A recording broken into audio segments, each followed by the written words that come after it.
La diferencia entre nuestra mejor versión y nuestra peor versión es la actitud que yo tengo ante la vida. La felicidad consiste en buena salud y mala memoria.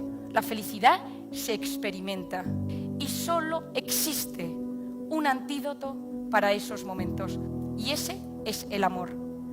El amor nos abre y nos da alas para conseguir cualquier cosa. ¿Qué es la felicidad? La felicidad es una vida lograda. La felicidad no es lo que nos pasa, sino cómo interpretamos lo que nos pasa. Depende de la interpretación de la realidad. La felicidad es hacer una pequeña obra de arte con nuestra vida, con nuestros talentos. Pero la felicidad depende del sentido que le damos a la vida. Y en una sociedad que ha perdido el sentido, que ha perdido el rumbo, sustituimos sentido por sensaciones. Este mundo sufre un gran vacío espiritual y esto nos lleva a una búsqueda frenética de métodos de relajación, de satisfacciones corporales, comidas, vino, temas sexuales, masajes, todos temas digitales, cosas que no tienen por qué ser malas, pero que sustituyen el verdadero sentido de la vida. Hay que volver a los valores. ¿Y qué son los valores?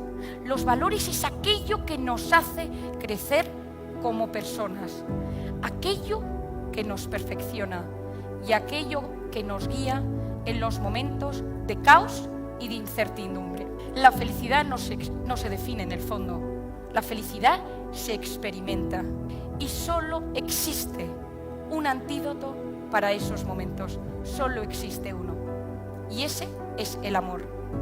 El amor a una persona, enamorarse, querer a alguien de verdad.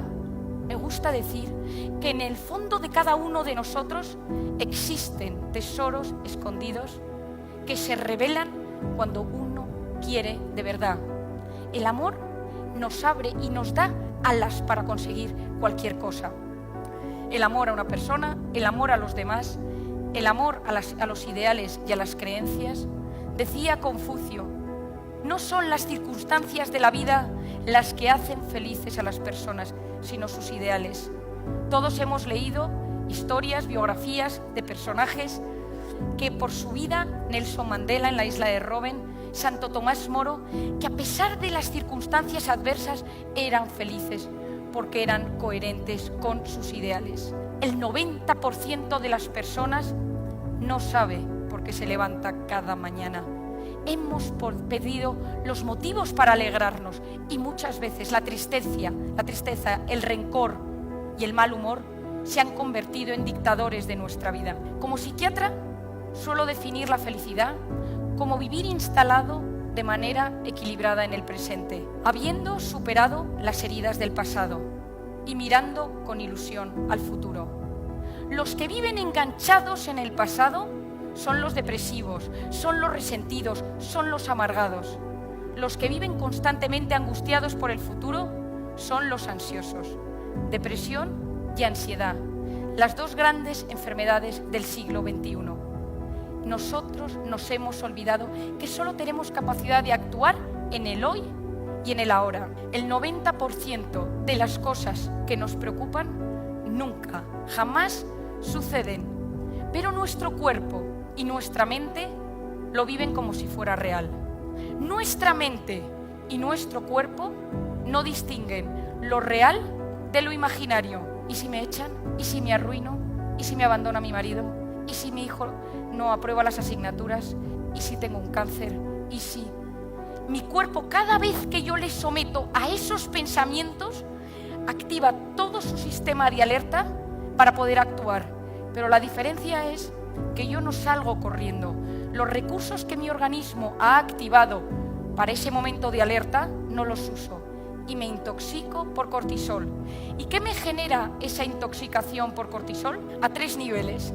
Físico, se me empieza a caer el pelo, me tiembla el ojo, noto un nudo en la garganta, tengo cambios gastrointestinales, noto presión en el pecho, contracturas en el cuerpo, siento mi cuerpo cansado y pesado, tengo problemas de sueño, me meto en la cama por la noche y no me consigo dormir, o tengo microdespertares, el cortisol altera profundamente el sueño, o me despierto por las mañanas con sensación de cansancio. A nivel psicológico, empiezo irritable, todo el mundo me pone nervioso, estoy alerta, no disfruto de nada, empiezo con problemas de concentración, empiezo con problemas de memoria y al tercer nivel, al nivel de mi conducta. No me apetece salir, no me apetece hablar, no disfruto, no tengo temas de conversación y me aíslo. Sabemos que el manejo de las emociones, el manejo de mis pensamientos tiene un impacto brutal a nivel hormonal, tiroides, a nivel muscular, fibromialgia, a nivel oncológico, cáncer, a nivel mental, demencias. Antes uno se relajaba, mantenía la mente en blanco, pero ahora uno no puede estar más de X minutos sin mirar el teléfono. Es lo que los americanos llaman FOMO, Fear of Missing Out. Miedo a perderme algo. WhatsApp, Twitter, Instagram, noticias, da igual que sea en Arabia Saudí, en el Líbano, en México, en España, constantemente. ¿Qué cosas nos elevan el cortisol? Una de ellas es la que yo llamo la cronopatía. Patos, la enfermedad del tiempo, la obsesión por aprovechar el tiempo. Otro tema que eleva mucho el cortisol es la necesidad constante de vivir conectados. Hoy en día se están tratando las adicciones a las redes sociales con la misma medicación que la adicción a la cocaína. A partir de entre los 9 y los 14 años, que empieza la adolescencia, empieza la frustración. Y ese momento de la frustración, todos nosotros hemos buscado una vía de escape que podía ser la moda, la comida, el chocolate, el alcohol, la marihuana, lo que fuera. Pero mi cerebro se queda con esa vía de escape y cuando tengo 40 años y estoy agobiado, me echan del trabajo o mi mujer dice que me abandona, mi cerebro me recuerda eso que me daba paz en la adolescencia.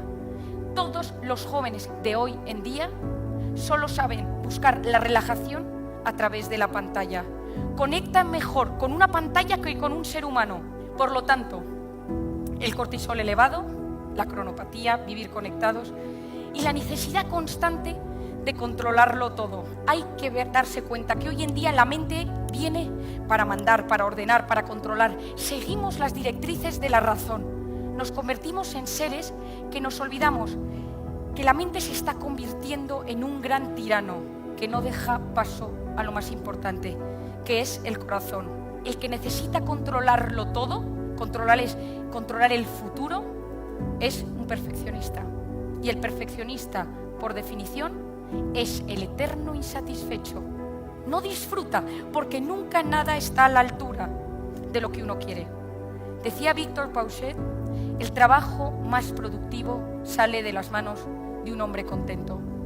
Los triunfadores son aquellos que disfrutan en su trabajo y eso significa que si mi mirada es siempre de juicio, de perfección, no puedo disfrutar. Porque el que perfeccionista, el que necesita controlar su negocio, su familia, sus hijos, todo, vive constantemente sufriendo, porque a veces llega a buscar un nivel irreal. Ser perfeccionista es agotador y uno se compara. Y cuando uno compara, coteja superficies, no profundidades. Uno ve lo exterior, pero no sabe realmente lo que está sucediendo. ¿Cómo bajar ese famoso cortisol? Porque todos conocemos a más de uno que está intoxicado por cortisol. Lo primero, hacer ejercicio. El ejercicio genera endorfinas, suben las endorfinas y baja el cortisol. El cortisol en el ejercicio se elimina a través del hígado. La segunda es los pensamientos positivos. La actitud previa a cualquier circunstancia, sea una cita de trabajo, una cita romántica, un examen, determina cómo respondo a ella. Hoy en día sabemos que cuando uno se levanta por la mañana y dice, creo que va a ser un buen día, mi corteza prefrontal, que es la zona de la concentración, de la planificación y de la resolución de problemas, aumenta el flujo de sangre y las conexiones. Cuidado con el autoboicot que nos lleva a fracasar antes incluso de haber empezado. Solo con pensar lo voy a conseguir, mi cerebro se activa para que yo sepa y sea capaz de hacerlo. La diferencia entre nuestra mejor versión y nuestra peor versión es la actitud que yo tengo ante la vida. El éxito consiste en la voluntad, que que es orden, constancia, perseverancia, más los conocimientos, leer, volver a la cultura, a los libros. Dice mi padre, la lectura es a la mente lo que el ejercicio es al cuerpo. Por tanto, volver a los fundamentos de la cultura y de la lectura. La voluntad, los conocimientos, la actitud positiva, científicamente demostrado, y el proyecto de vida. Esa es la ecuación. Hay que tener un proyecto, hay que tener un plan. Me gusta decir, sueña en grande, actúa en pequeño. Sal a por ello, sal a buscarlo. Pocas cosas han hecho tanto daño como llegará cuando menos te lo esperes. Eso es mentira. Nadie va a ir a buscarte a tu casa y decirte, llevo toda la vida esperándote para mi negocio. Tienes que salir, pero hay que centrarse más en el resolver un problema que en el problema.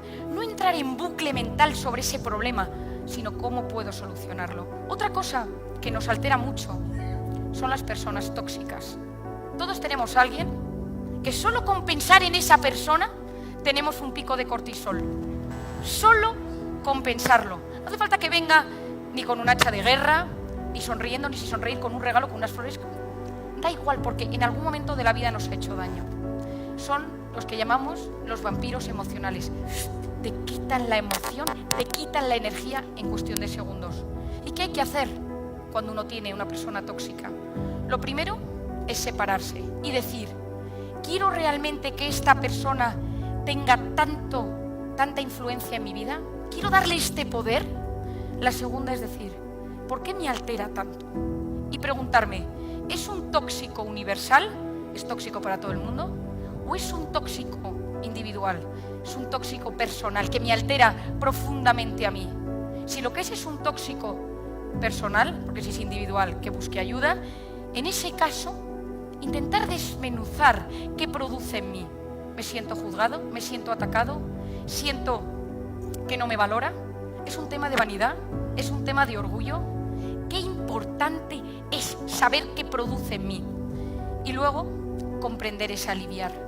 Si yo comprendo por qué esa persona actúa así en mí, eso genera un alivio en mí. Y perdonar. El perdón es un acto de amor. Cuidado con el rencor. ¿Qué es el rencor? El rencor es quedarse dolido y no olvidar. La felicidad, frase de mi padre de toda la vida, consiste en buena salud y mala memoria. Cuidado con el rencor, porque el rencor consiste en que los dos motivos principales de mi vida se convierten en la revancha y en el odio. La gente con rencor enferma. Y el perdón tiene dos notas. Una, la inmediata, perdón, aunque uno no lo sienta del todo, pero ayuda a aliviar ese sentimiento o esa situación de tensión. Aunque en ese momento uno piense que es la culpa del de al lado, dile perdón, porque se alivia la situación. Mi padre tiene una frase que cuando la gente se pelea dice que el más generoso le pida perdón al otro, aunque sea la culpa, pero ayuda. Y la segunda nota del perdón es a largo plazo y es, el perdón consiste en renunciar al odio y a la revancha. Perdonar es ir al pasado y volver sano y salvo, y volver ileso. Y se perdona, a veces cuesta, y no es que sea algo fácil, hay que evitar hacerse las víctimas, hay que intentar evitar en nuestra mente ese paisaje mental tóxico, pero hay que ver a la persona que nos ha herido digna de compasión. La base de un cerebro sano es la bondad. Hay que basar nuestras relaciones en lo que nos une más que en lo que nos separa. Si buscamos argumentos, siempre tendremos miles para separarnos, pero hay que unirnos. La compasión es superior a la empatía. La empatía es la capacidad de ponerse en el lugar del otro. La compasión es que me pongo en tu lugar, pero con instrumentos te tiro para arriba. Tenemos que volver a mirar a nuestro interior. Cuando yo hablo de meditar, cuando hablo de todo esto relacionado, hablo también de que hay que aprender a parar, frenar para ver, observar y disfrutar. Seguro que os habéis fijado que para observar y contemplar de verdad hace falta pararse. Corriendo no se percibe la belleza. Miramos tanto el reloj que no damos tiempo a lo importante. Aprovechar una tarde de domingo y poner el teléfono en modo avión, sin miedo a desatender una llamada, sin estar constantemente preocupados por una noticia, por un tuit. No pasa nada. No necesitamos estar conectados las 24 horas del día. Hay que aprender a perder un poco de tiempo ganando en paz y en serenidad. Cuando el estrés nos invada, cuando temas perder el control, cuando de repente tu cabeza se agote, no encuentres recursos, cuando tu cuerpo no te responda, pon tu corazón, Él hará el resto. Porque cuando pones el corazón en algo pequeño, eso pasa a ser algo grande y maravilloso. Suscríbete para seguir explorando juntos lo que nos mueve por dentro. Y si este vídeo te hizo pensar, el próximo te va a tocar el alma. Te espero allí.